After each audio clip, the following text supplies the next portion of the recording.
0. And we're rolling, I hope. Here we go, class. We're up to lesson 5, and we're on limits, section 1.5 in your textbook. And fortunately, I'm not my brother Dave. I won't be singing the Eagles' Take It to the Limit one more time. First of all, we're only going to do this once, I hope. Only one take. Here we go. So we're on limits, of course, and here are some of the things we're going to look at. Talking about the limits graphically, in other words, we'll see a picture, and what are the numbers associated with the limits. Understand the definition of the limit, and a little bit of exotic stuff there. Some analytic techniques to evaluate the limits. What about one-sided limits? That sounds sort of scary, I guess. And unbounded behavior of limits. Oh, that's even more scary. You don't want functions that are unbounded. You don't know what's going to happen. In fact, that's sort of true. So here we go, class.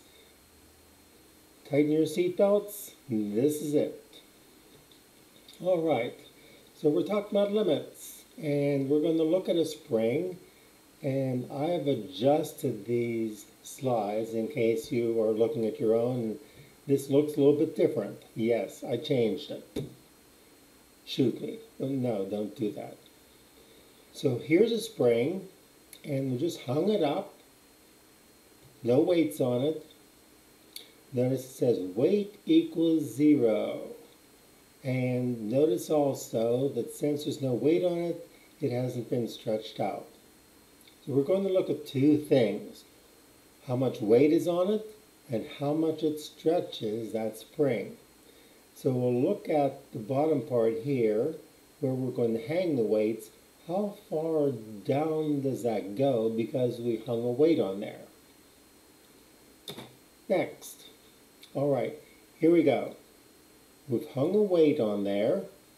So if you look at this part right here, the original spring, how far did this hook drop because we put the weight on the end? We've got a distance from here to here if you're watching my cursor. Add some more weight. So originally we had no weight, then 3 whatever it was. It doesn't make any difference. You could think grams, pounds, kilograms, whatever you want to. Actually, you shouldn't say kilograms because that's not weight. Technicality. I taught physics for too long. 0 to 3 to 7.5, you can see it's stretching more and more each time. So on the second picture, it's stretched from here. I guess you can't see. I just undid that. It's stretching from here down to there. Not too hard there. When we put 7.5, whatever's on it, it's stretched from here all the way down to there. That's the stretch. Put a little bit more weight on it, 9.5 whatevers, and it stretched it from up here all the way down to there. Put some more weight on it. Now notice it says that every time you put some weight on it, it's going to have a stretch. Well, this says, consider a spring will break only when a weight of 10 pounds. So I guess it's pounds. Sorry, I missed that. 10 pounds. So we want to make sure we're real careful that weight doesn't go over 10 pounds. Notice we're getting awfully close. In fact, I would guess that most of you, if you lifted a 9.5 pound weight and then lifted a 9.999 pound weight, you might not be able to tell the difference. But the spring can. It's dropped just a little bit further. So the spring length approaches a value of L, limit. That's the stretch of it. And then it said that the limit of S, remember this represents the stretch, how much is stretched, how much has it stretched as W, the weight, approaches 10 pounds. That's L for limit. In this case, the L is 10. The mathematical limit notation looks like this. The limit of f of x, alias y, as x gets closer and closer to c, c is some number, 15 or 10 in this case. So we're sort of like a ninja, we're sneaking up on that 10, we're sneaking up on some value c. It's c because it represents some kind of constant. So we're sneaking up on it. Now, before we get to the end, there's two ways we could sneak up in that c. We could sneak it up from the left side. If we're sneaking up on 10, we might make it 9.5, 9.99, getting it from the lower end. But there's a second way you could do it. You could start at the top, not with a spring, but some other limits. So if 10 is the limit, you might say, let's try a 15, and then maybe a 13, maybe 11, and 10.5, and 10.01, getting closer and closer to 10 from the top side. So this says the limit of f of x, whatever that represents, as x creeps up on c from one side or the other is L. The limit of f of x as x approaches c is L. Here are three examples we're going to use. The first one has a function called x squared minus 1 on the numerator, x minus 1 in the denominator. We're going to find the limit as x approaches 1. Take a look at that. If we actually let it be 1, we'd be in big trouble, because the denominator would be 0. You talk to your calculator and ask it what it thinks of dividing by 0. Try it, and you'll see what it thinks of it. Error, not good. The second one, we've got the same problem. We can get close to 1, but we can't get to 1. On the third one, not quite the same, but we'll see how this works out when we see the picture of it. So we want the limit. We can't let it be 1, but we could get close. Because, for example, if we let x be 1.1, 1.1 minus 1 is 0.1, we're fine. The x squared minus 1 won't be 0. It doesn't even matter if it's 0 in the numerator. We can divide by 0.1 in anything. Same thing with the second one. The absolute value, we can figure out, it doesn't matter about that one. We can't let the denominator be 0. We can look at it and see what is happening. So here's the first one. They gave us a picture of it, and we can see what's happening. If we look at this part, the x squared minus 1 over x minus 1, if we get a whole bunch of points and connect them pretty much, this is what it looks like. Except for this little hole in the middle, anytime we evaluate that fraction, it looks as though we get a 2. On the left side, you get a 2. On the right side, you get a 2. But as you look at that expression, you don't let it be 1. But as it gets close to 1, it gets closer to a y value of 2. From the right side, coming toward the left, it gets 3, 2.5, 2.1. It gets closer and closer to 2, but you can't actually put the 1 in. But you can see what happens. Either side, it's getting closer to that y value of 2. Keep in mind that when we talk about functions, the function value we're interested in is what is y. What happens when you're fiddling around with x? What happens to y? or fiddling around is letting x get closer and closer to 1. So we're a little bit sneaky. We're doing limits. We know that we can't let it be 1, but we can get really close. It's fun to get close. It's fun to see what it gets close to. In fact, it gets close to 2.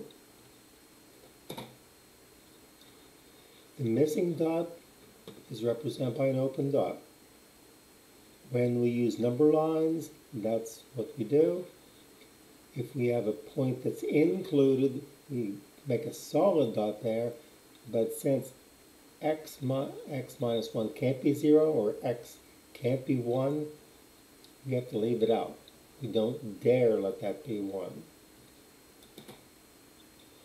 Here's another way of looking at it. Usually we wouldn't have a graph to begin with. We'd just have our calculator, hopefully with us, and we could play around with it and see what happens. So here's what we're approaching. The top line represents x values that we could use. We're not going to use 1, but we're going to approach 1.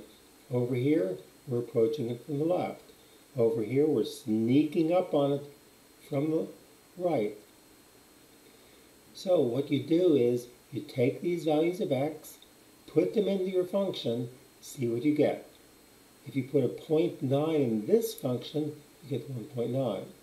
If you put a 0.999, or excuse me, 2 nines, 0.99 in the function for x, you get 1.990. If you put 0.999 in, your function gives you 1.999. If you look at what is happening to the y values, you're getting closer and closer and closer. You're sneaking up on what? 2. If you tried it from the other side, start with 1.1. Put that in for x, see what the y is. The y is 2.1. If you put 1.01, that's closer to 1, you get something even closer to 2. Closer to 1, closer to 2. But you're not allowed to actually do it. But you can see what's happening to the y values. From the left, it's getting close to 2. From the right, it's getting close to 2. It's sort of like a game. What's it getting close to? You're not actually going to use 1, but you're going to see what happens when you get close to it. So think of it as a game. Here's the second one. Notice the function is up here, so you don't have to know what it showed about 3 or 4 slides before.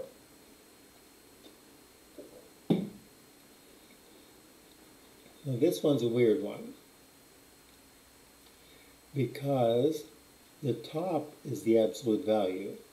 If you didn't have the absolute value, you'd have x minus 1 over x minus 1. It gets a little bit complicated because the absolute value means you'll never have a negative answer. The bottom part is almost the same, except you will allow it to be negative. But in either case, you're not going to let it be a 1 because that makes the denominator 0 and everything blows up. So you put some numbers in, or you graph it on your calculator and see what's happening. In your calculator, we'll see that in a moment. If this number on top is already positive, and this is positive, you just get a 1. Because you have the same thing on the top and the bottom. That gives you a 1.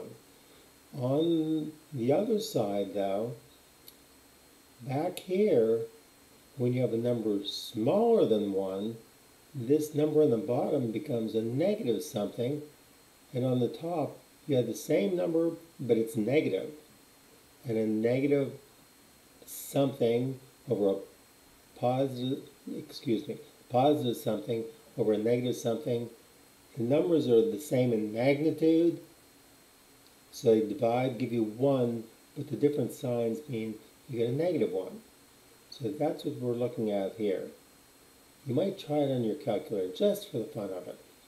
Remember, we're not allowed to let 1 be that value, so you have wholes in those two places. So, in that case,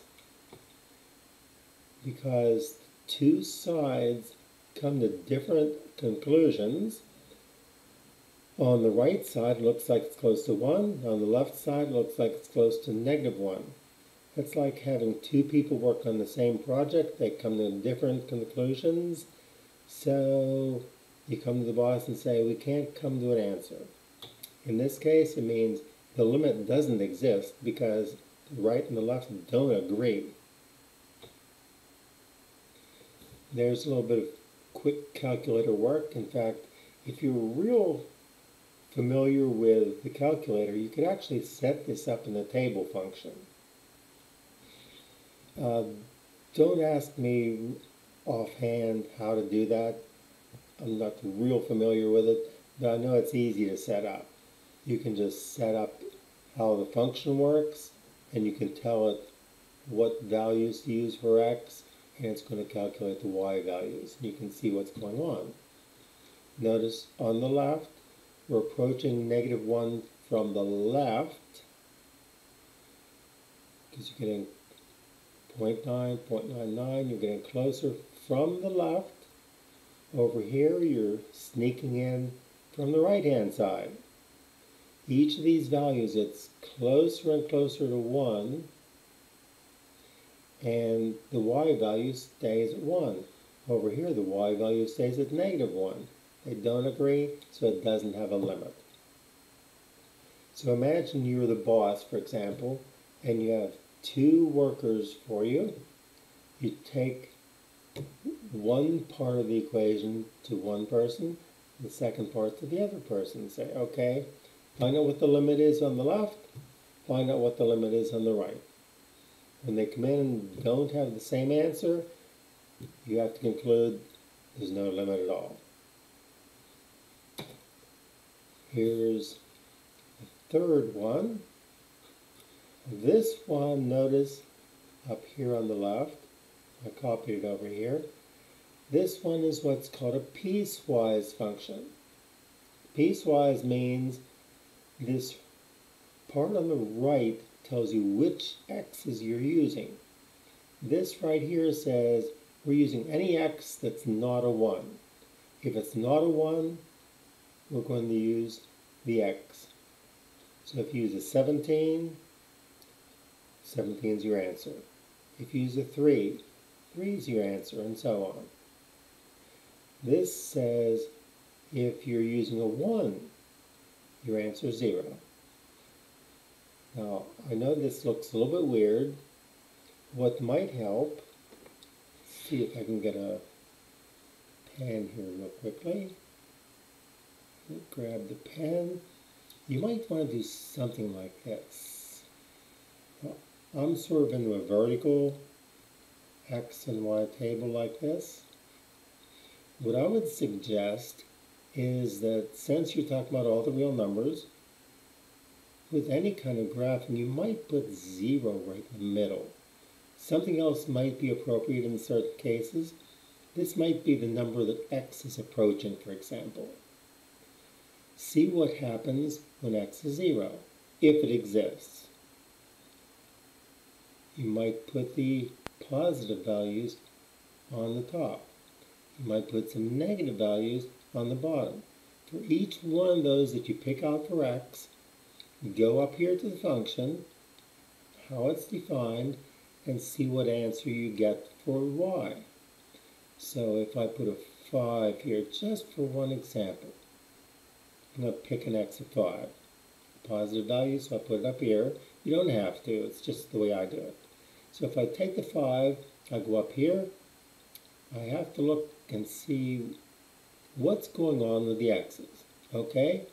Well, 5 is not a 1, so I'm going to use this part of the definition. This says if x is not a 1, if 5 is not a 1, then you're going to use x. X in this case is 5, so I have my ordered pair 5, 5. If I decide I'm going to use 3.1 for x, I go up here, I look again. Okay, what's going on? 3.1 is not a 1, so my y value is going to be 3.1. 3.1, 3.1. Down here on the negative ones, maybe we have -2 down here. How does that work? Well, I'll go up here to the definition. Is -2 a 1? No. So I'll use x. X is -2. So -2, -2. After you do a few of those, you realize, hey, almost all the time the x and the y's are the same thing, except for if I do happen to pick that 0. When I pick a 0, I get 0. Oops. Yeah. If I pick, oops, I made a mistake. If I pick a 1, I get a 0. This is really messy. Put a real short one here, x, y. So if I pick x equals 1, or x equals 1, try to get these lines to stay away. When x is 1, the y is 0. And here's a picture over here. Almost all the time, when we pick an x, the y value is the same value. So this almost is the same as y equals x. Almost. But as they say, or at least they used to say, close only counts in horseshoes. So y equals x is the graph most of the time, but when you have an x of 1, which is right here, the y value is 0. So what you've got is y equals x most of the time, but right here, when you get x equals 1, you get a y value of 0. Whatever this function is, it's a little bit on the weird side, and it looks weird. The point is that it still has a limit. If you're sliding along this line from the left side, what's it getting close to when you get close to 1? Well, it's sneaking up on a 1. If you come along from the right side, it's getting closer to 1. At 1 itself, it drops down here. Give that some thought, come back to it a couple of times until you finally figure it out. Okay, so here's some pictures with x's and y's. You're probably familiar with it, but remember, f of x and y are the same thing.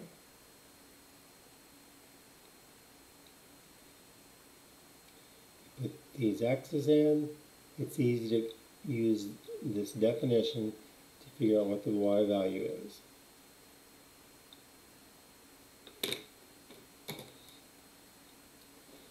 So we're going to get to the definition and some properties. And to be honest, some of these definitions aren't too difficult, really. And some of the properties are so simple. Honestly, it's so simple, you'll think, why did they even write it down? Yes. So, number 1, let me get a drink.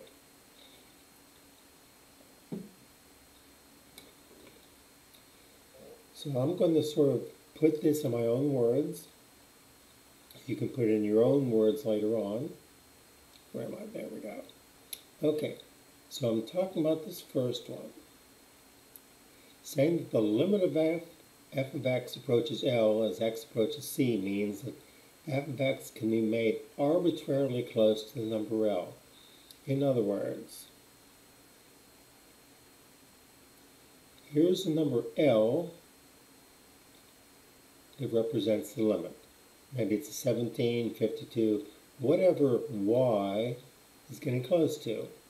In other words, you could think of it this way. Y is getting close to some number. An example would be maybe y is getting close to an 85.7. That means that if you get x close enough to c, y is going to get extremely close to 85.7. That's what it means. If this is the limit, then you're going to get extremely close to L if you get extremely close to C using the x value. Second,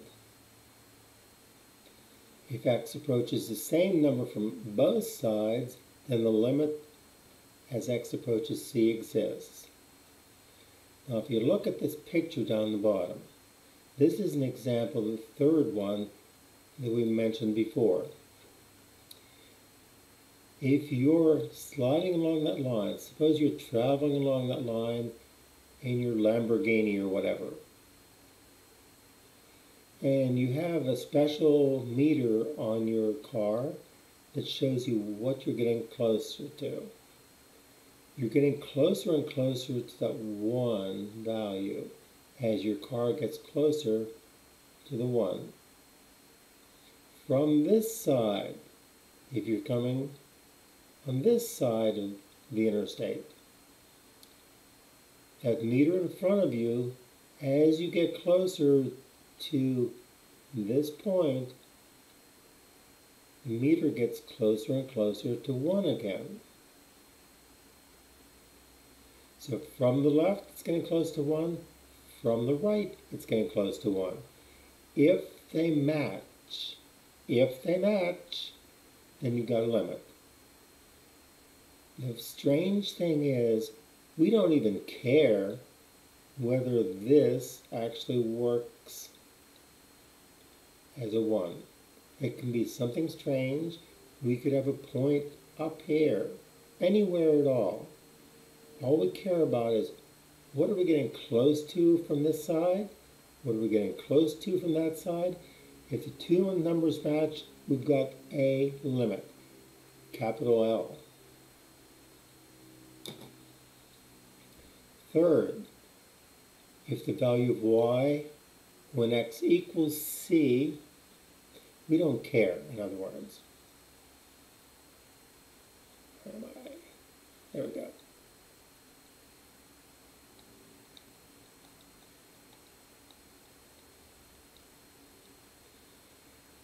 We do not care what our function does at c itself. When we actually, if we allow x to be c, we don't care what f of x is. We don't care what the y is. As long as the limit on the left side exists, the limit on the right side exists, and they match. We don't care what happens at that exact point. Odd, but limits are a little bit odd. So this is your chance to sort of get wild and crazy before we actually get to the differentiation part. So if you like being a little bit crazy, here's your chance. Limits are really weird. In fact, there's been controversy years ago about limits. Some places, some people didn't think they made any sense whatsoever. They were just sort of playing with things and not doing real math. We know now that it is real math. So this says, occasionally, remember this is y. What's y getting close to? Sometimes the limit as x approaches c is just f of c. That's when it's easy.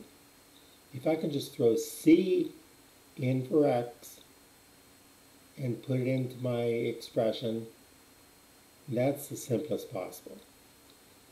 That's what we're talking about right here. Remember, we're talking about what is this getting close to when x approaches c either from the top or from the bottom. Sometimes it's so easy that all you have to do is take this number, maybe it's 17, whatever your favorite number is. You can put it into the function and just use the function, find out what you get. What does c give you when you put c into your function? Sometimes it's as simple as that, direct substitution. In fact, here's a quick hint real fast. If that function f happens to be a nice polynomial, like x squared plus 7x minus 52, all you have to do is put that c value in for the x's, do a little bit of calculation, you've got your limit. Usually the case that causes the problem is that if there's an x in the denominator, that might cause the whole thing to blow up. If using a certain x value would make division by 0, that means that doesn't exist, you can't use it. But that doesn't mean there is no limit. It just means you can't use direct substitution. You have to play around with it a little bit. Experiment. See what the limit is. Some basic properties. Now, these might look a little bit like Greek. These are the ones that actually are very, very simple. So the first one, let's take a look over here. Number 1, what is this saying? This, remember, is our function. We're talking about the limit of some function as x is sneaking up on c. You're getting closer and closer to c. Well, if this number right here, the b, is just a regular number, for example, let's suppose we have the limit of 18 as x approaches, and let's say x is approaching 7.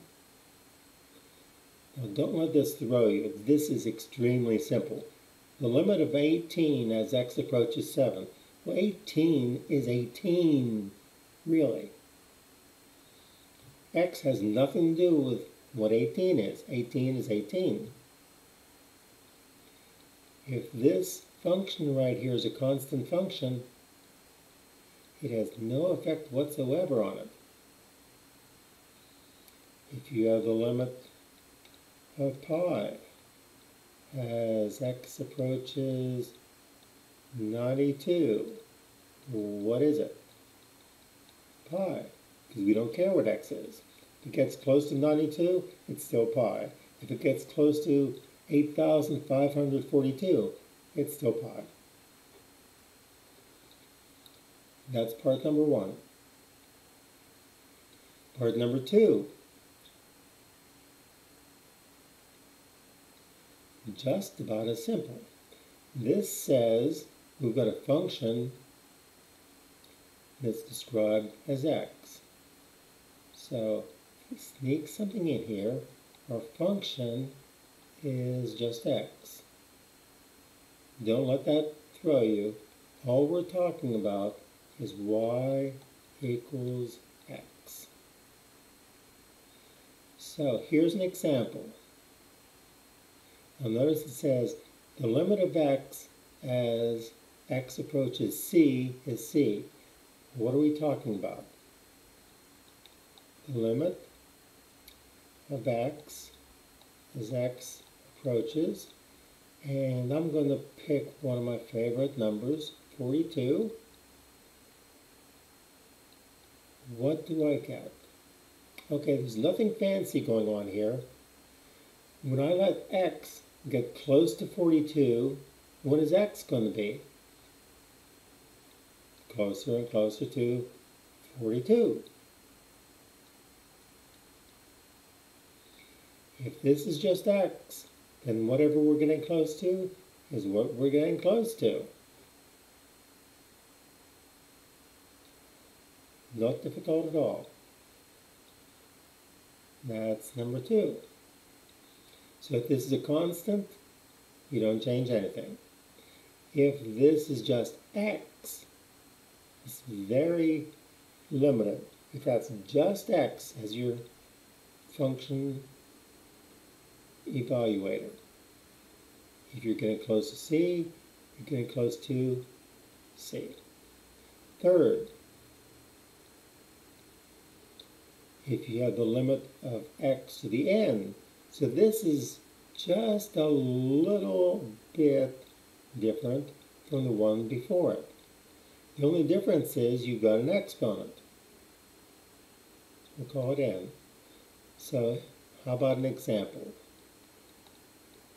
Let's take the limit as x approaches, and let's say a 10. And we put an x here, and put anything we want to here. Let's put a 3 here for the n. You can put whatever number you want there. What's that equal to? Well, as x gets close to 10, x cubed will get close to what? 1,000. All you have to do is put the 10 in for the x. There's no denominators, there's nothing strange going on. You get 1,000. It's that simple. So you just take this number, whatever you're approaching, take that and put it in x, and let your calculator do the rest of the work. And you've got your limit. That's number 3. Number 4. Number 4 is almost identical to number 3. So let's take a look at that. Now the limit of this something root, let me write that again. It's not being nice to me. Number 4, limit. And we're going to take a root, so here's our radicand. And we just have an x inside. We can pick anything we want for the index. So just to make it simple, let's suppose this is a 4th root. So we're taking the limit of the 4th root of x. Now we're going to say we're going to take that x and let it get closer and closer and closer to 81. What do we get? We can try playing with your calculator. Put numbers closer to 81. So maybe let your x be 79, or excuse me, 80.9. Let x be 80.99 and see what you get. And then try let x be 81.1. Let x be 81.01. See what you get for your expression. What do you get for y? In this case, you're going to get closer and closer to, you got it already? 3. Whether you come up from the bottom or come up from the top, come down from the top, all those values, the closer you get to x, the closer you get to 81, the closer this value gets to 3. And that's going to work regardless of what your index is. The only catch is, notice, where am I? This expression right here says if you have an odd index, cube root, fifth root, seventh root, you're fine. If it's an even root, if it's a square root, fourth root, sixth root, eighth root, any one of those, then the number that's inside, which is getting closer to this number itself has to be positive. Usually that's not a problem, but it is a situation that you have to look out for. Now those are four relatively simple things, especially a couple of them. The others are just extensions on the limit of x. Here's some other ones that should make total sense to you, really.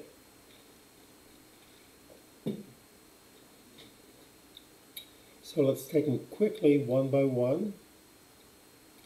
And with any luck, as I talk about them, you'll say, of course. Well, the first one might look a little bit more exotic to begin with. So let's throw in a quick example for this one.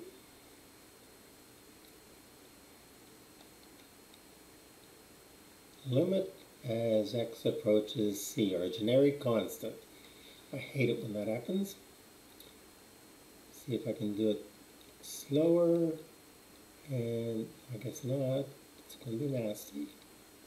The limit as x approaches c of, now, back here, if you're following my cursor here, there's a b in here.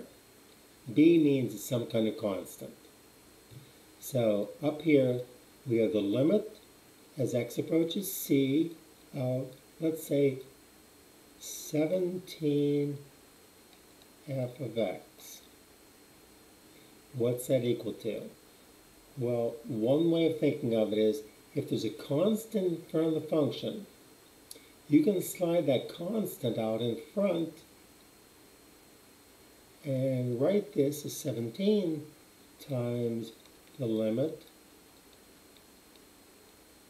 of the original function itself. So if there's a constant out front, slide it out front of the limit and just get the limit of f of x itself. That's what it means. So you take this b, that's just a regular number, even if it's a -5, slide it out front, and then take the limit of just the function itself. So this is that number being taken out front, and this has the limit of L, so you just multiply it times that constant that was in front of f of x. Next one, sum or difference. Just look at the sum part. The limit as x approaches c, f of x plus g of x. Well, this means that just split it up. Change this to limit. I'm going to leave the x approaches c so I can actually get it done. We'll take this, split it up, and then g of x, add those two limits together, and that's what you got. All you have to do is add the individual limits together. If it's subtraction, subtract the two individual limits. That's all there is to it. It's pretty simple. So that's number 2. Where am I? There we go. Number 2. Number 3, product. Well, if you caught on to this one, and this one should make a lot of sense. If you get the limit of a product of two functions, just split them up again. Limit of f of x times the limit of g of x. In other words, take the two limits and just multiply them together. That's all you have to do. So it's divide and conquer for number 2 and number 3 both.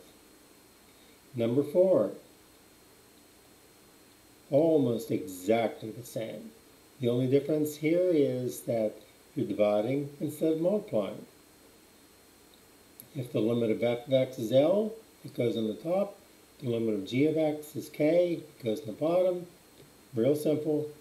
The only thing you have to be concerned about is you have to make sure that bottom limit isn't a 0. Because when you throw that into your calculator, it's going to say, come on, Charlie, let's get with it. We don't divide by 0 here. Calculators are like that. Part 5. If you've gotten this far, you probably would do this almost by accident. This says we've got a function f of x, and it's being taken to some power. Pick whatever you want. You can even take a fractional exponent, or pi even as the exponent. Doesn't make any difference. Take the limit of f of x, figure that out, take it to the same power, so you work the L out first, take it to that power that's inside here, and get your answer. Again, divide and conquer. Last one. If you got number 5, you should have number 6. This one says, if you want the limit of this radical, just take the limit of what's inside, take it to the nth root, and get your answer. Again, like in the last slide, if n is even, you have to be a little bit careful. You just have to make sure that L turns out to be positive. If it's negative, you can't do it. Next. Okay, if you've got those down, we're on the home stretch even though we're only halfway through the slides. Find the limit of this. Here's where it gets really nice. Take a note of this. What you've got inside the limit for our function, remember up here we're talking about this function, we'll call it f. I know, not very exciting.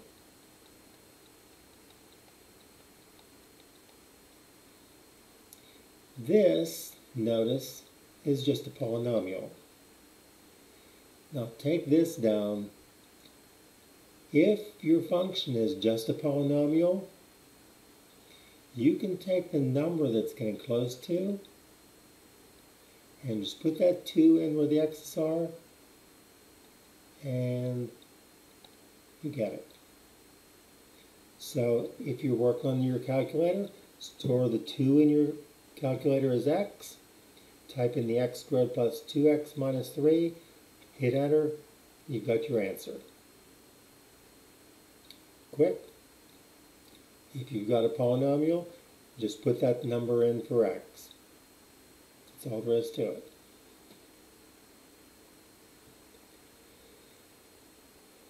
And what you're doing without thinking of it really is what you see here, because you're doing the 3 parts separately. This is like that f of x plus g of x. You've got 3 simple functions. There's a function, there's a function, there's a function. All you have to do is find the limit for each one. 1, 2, 3. Add those limits together.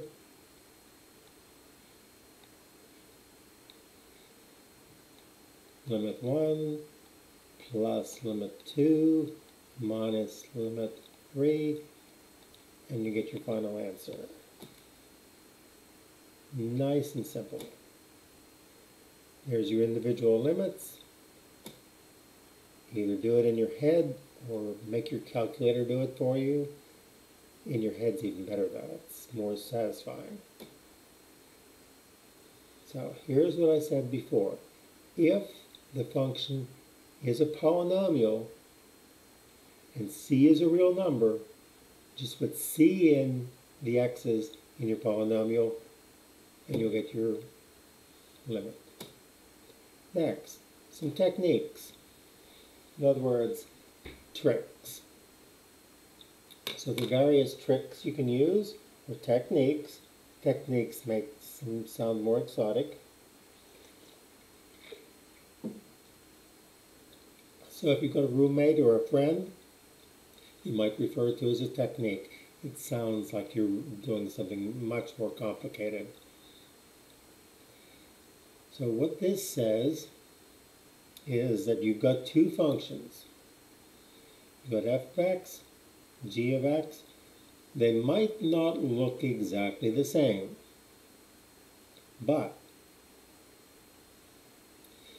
if the limit of g of x exists and you're approaching c, and also the limit of f of x exists as you're approaching c.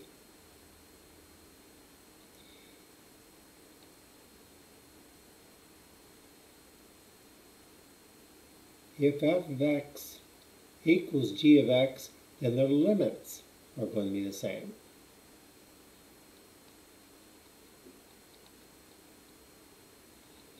In other words, if f of x equals g of x, then their limits are going to be the same.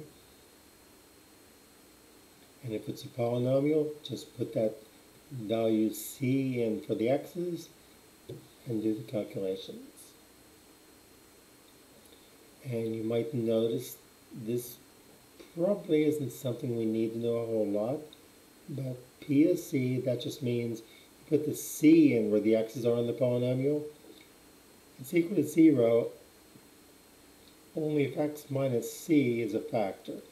In other words, x minus c can divide into the polynomial evenly. Next, find the limit. So we're actually doing it now. Notice first of all, that's not a polynomial. Polynomials don't have denominators with x's in them. So we have to be a little bit more careful.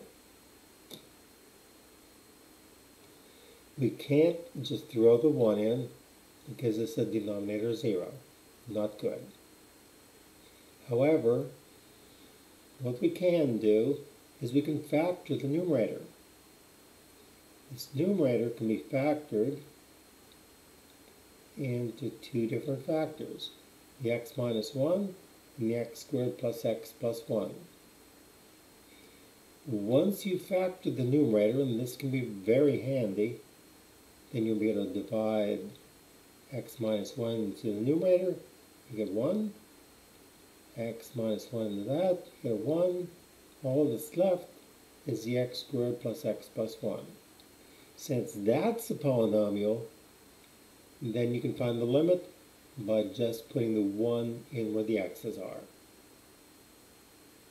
You don't even have to worry about the fact that you're approaching 1. That doesn't matter, because we don't care what the value is at 1, just the limits.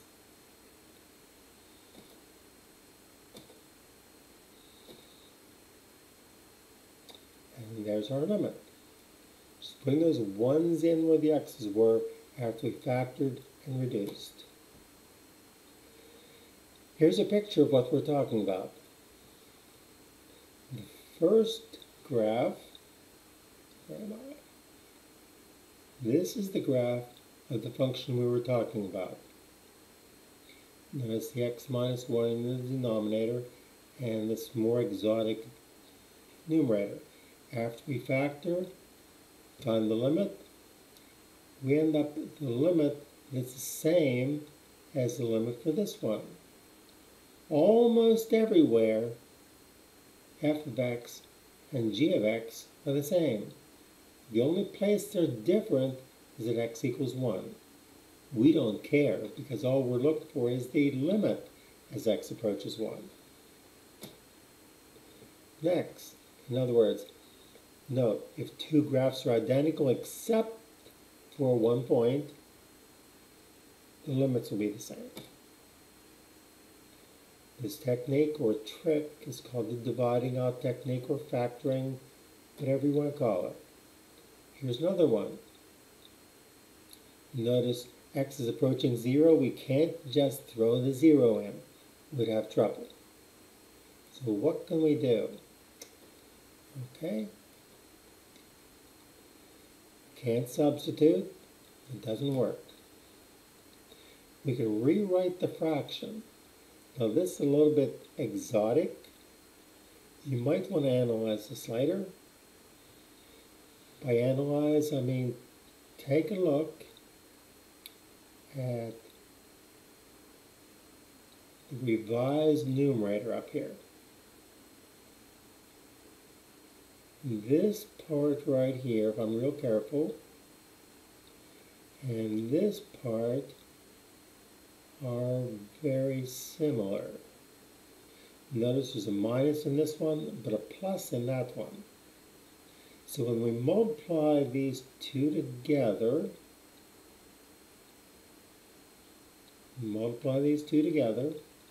the middle terms are going to cancel. This will give us a difference of squares, it's called. You actually might want to try this exactly one time, because this might be a technique you'd use sometime. What do you get when you split it up like that? Well, what we're doing is we're taking this part right here, we're changing the minus to a plus, we're putting it over here, and as you'll see in a moment, the numerator turns out to be something really nice.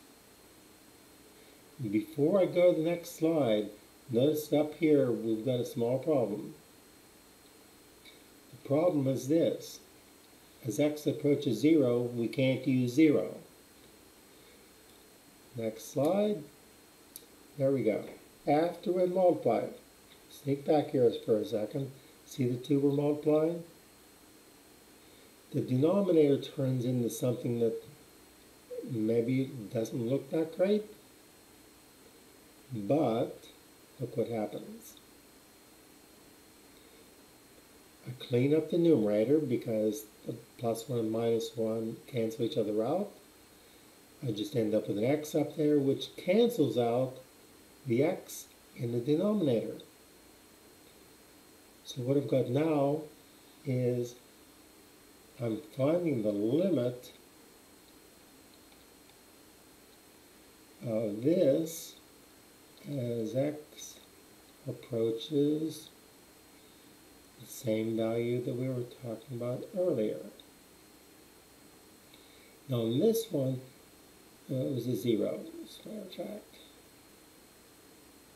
Notice that by changing how that fraction looks, it's still got the same value, believe it or not, even though it looks totally different.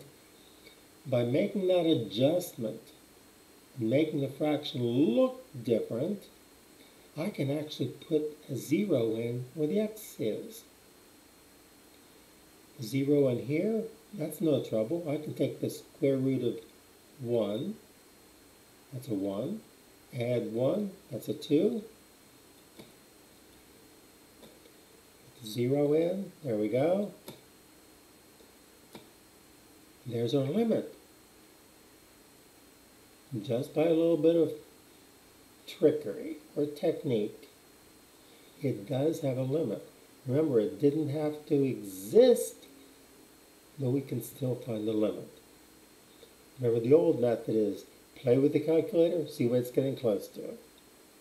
With a little bit of technique, we can avoid that. Saves a load of time if we have some tricks at our disposal. One-sided limits. Now we've sort of snuck up on this one. What we're talking about is coming up just from the left side only. Ignore the other side. Just coming up from one side. Remember, you're a left-sided ninja. What is that function getting close to if you're only on the left side and get closer to that value of x? Or what if you're a one-sided ninja on the right side and you sneak up on c from that side? What's the function equal? That's what the one-sided limits mean. You're either a left-sided ninja or a right-sided ninja. Limit, in other words. Now this is how we actually write it as mathematicians. This one right here, coming from the left. Now that's how we read most of our books, left to right. So if you're coming from the left, this is how we describe it. X approaches C, little minus sign up here. Now what does that mean? Okay, C represents some number. Maybe we're approaching 42, for example. What this means is that we're not going to let our X be 42, but we're going to take away just a tiny, tiny number. I'm going to call that number H.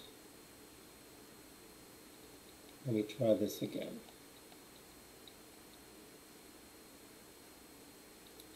So remember, H is a tiny, tiny positive number. So maybe what you'll get with this is X equals 42 minus 0.00001. Real close to 42, but not 42. If you take away a tiny positive number, that's what H represents, a tiny positive number. That's for this one. For this one, you're sneaking up on it from the other side. If you're approaching 42, you're approaching 42 from the right side, which means you're letting X be 42 plus a tiny, tiny positive number. So maybe 42.000001. Closer and closer and closer. That's what the positive means. It's toward the positive side of that number C. This means to the negative side of that number C. On the left, on the right. That's the notation mathematicians use and we're using.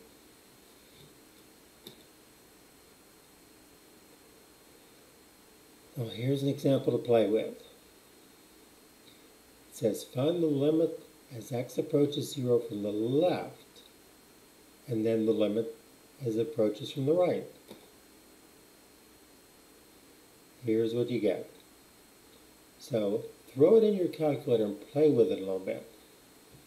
So if I let x get close to 0, but just a little bit under 0, so maybe -0.0001, real close to 0, but on the left. What do I get? When I look at this, if I'm finding the limit of that from the left, what do I get? I'll have -0.0002, and I'm taking the absolute value. On the bottom, I've just got x, which is -0.0001. The top, we're going to take the opposite of that one, 0.0002. On the bottom, we've got the x, which was 0.001. Looking at those, positive divided by negative, negative, and this gives you a 2. That's from the left.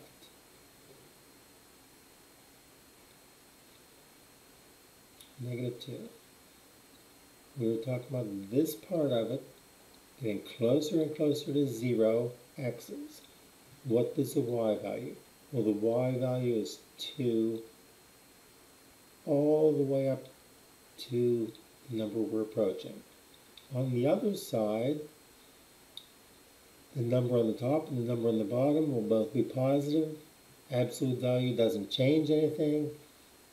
So what you'd have is you have a positive here, you have a positive here, this would be positive, and that would be positive, and that's what you see right there. If you don't quite get it, draw the numbers. Make a chart for yourself. X and Y values, and do it once on the left side. Negative numbers here because you're on the left side, and see what you get for Y. Then do the same thing on the right. X values, Y values. In this case, since you're working from the right, these will be positive values. You'll calculate what the Y value is that matches up from our function. You'll see what happens.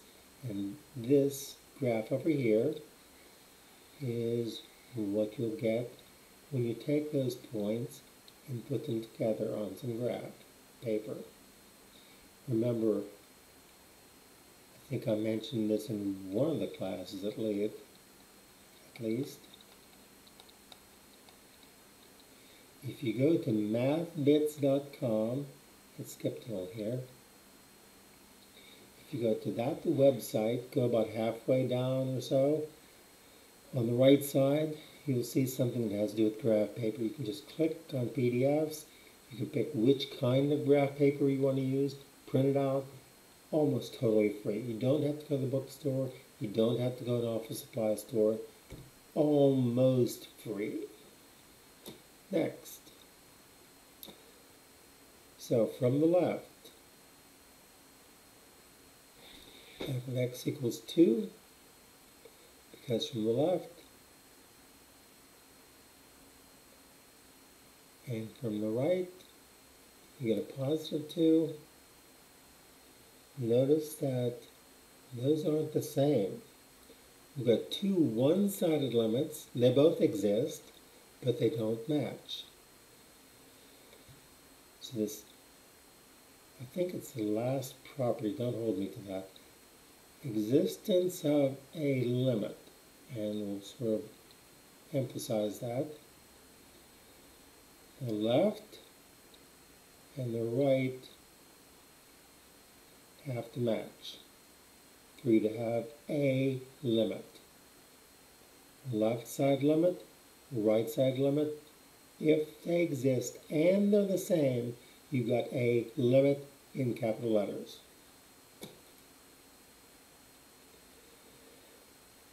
Here's one example. This one is a little bit crazy, but it is something that you could use. We've got another piecewise function, and it looks something like this. The limit of x as x approaches 2 from the left. So x approaches 2 from the left. So where is 2? 2 is here, excuse me, and we're coming up on the 2 in this direction. What's it getting close to? It's getting close to 4.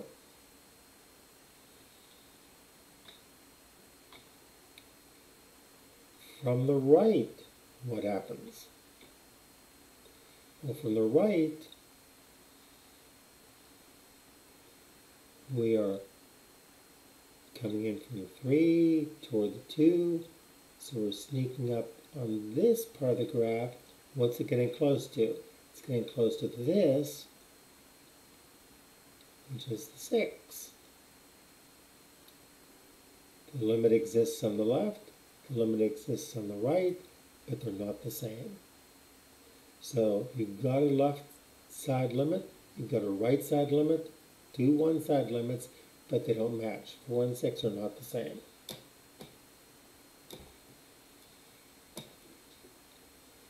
And last of all,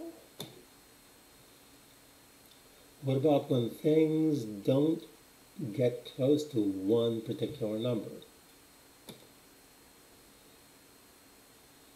So this is what we're talking about. Let me get a drink here a sec.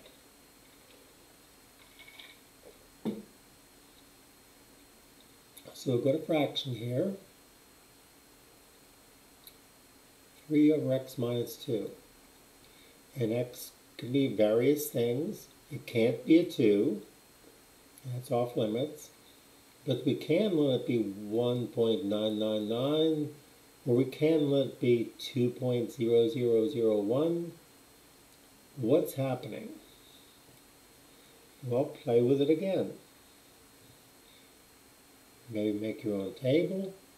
If you know how to do it in the calculator, fantastic. I'm not against that. Try numbers from the left. Make another table. Try numbers on the right side of 2. See what happens. If you graph it, oh my gosh, what's going on? If you come from the left, now imagine you're on the function interstate. So you're back here. Remember, as you read, you go from left to right, so let's slide along the interstate here. What happens when you get close to the x value of 2? Well, as you get close to 2, the y values get negative, but really, really big. On the other side, what happens? Well, as we're coming this direction on the interstate, the function interstate, all of a sudden when I get real close to 2, the y values get huge. Translated, that means f of x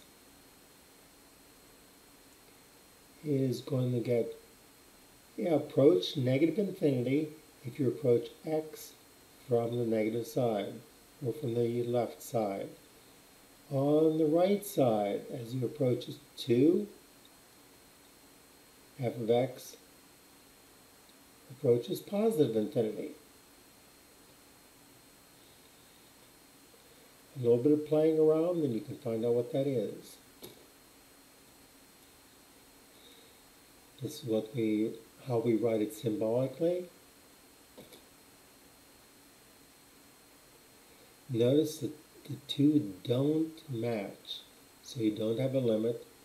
As a matter of fact, even if they did both approach positive infinity, the limit still wouldn't exist, because infinity is not a number. It's like getting on some interstate that goes north-south, and you head south. When do you get to south? You don't get to south, you just head south. There is no limit. If you get on one of the interstates that goes north-south and you head south, you never get there. That's what this means. A limit of positive infinity means it doesn't exist. Whether these two match up doesn't make the limit exist at all.